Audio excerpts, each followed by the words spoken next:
बिस्मिल्लाहिर्रहमानिर्रहीम। अस्सलाम वालेकुम। अल्लाह पाक ने इस दुनिया में करोड़ों इंसान पैदा फरमाए और उनकी रहने सहने, खाने पीने, इलाज मालजे और आमदरफ्त की ज़रूरियात और सहूलियात से ताल्लुक़ रखने वाली बेशुमार चीज़ों के ज़खायर पैदा फरमाए। इस ज़मीन को तरह तरह से सजाया।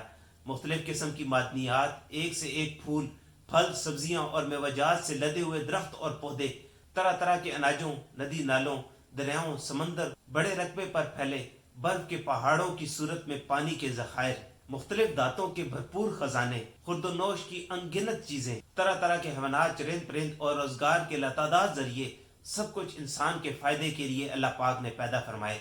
जैसे अल्लाह ताला कुरान करीम में इरशाद फरमाते हैं, वही है जिसने ज़मीन में जो कुछ है तुम्हारे लिए पैदा फरमाया। खजानुल इरफान में है कि यानी काने, पहाड़, फूल, सब्ज़े वगैरह सब अल्लाह ताला ने तुम्हारे दीनी और दुनियावी फ़ायदे के लिए बनाए।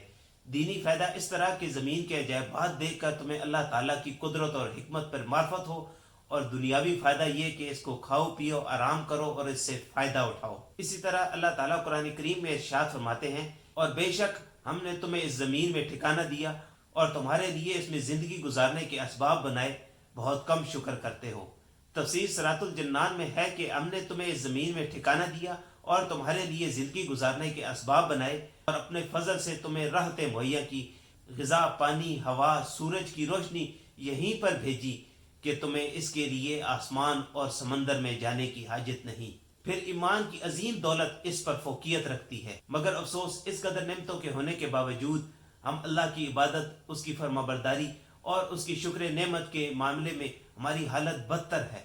बल्कि इसी आयत के आखिर में अल्लाह ताला इरशाद फरमाते हैं कि बहुत कम शुक्र करते हो।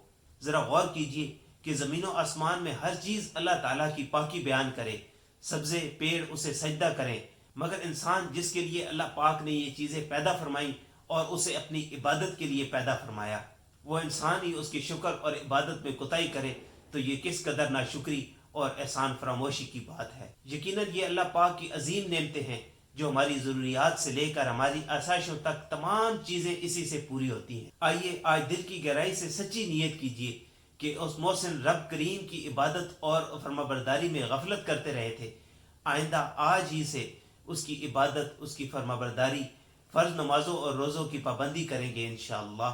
अल्लाह पाक हमें इस नेक नीति पर इस्तकामत नसीब फरमाए, आमीन। आज की वीडियो आपको पसंद आई है तो इसको लाइक करें और दूसरों के साथ शेयर करें, और ऐसी वीडियोस के लिए हमारे चैनल को सब्सक्राइब करें। मिलते हैं नेक्स्ट वीडियो में, तब तक के लिए अपना और अपने इर्द गिर्द के लोगों का बहुत सारा ख्याल रखें। अल्लाह हाफिज़।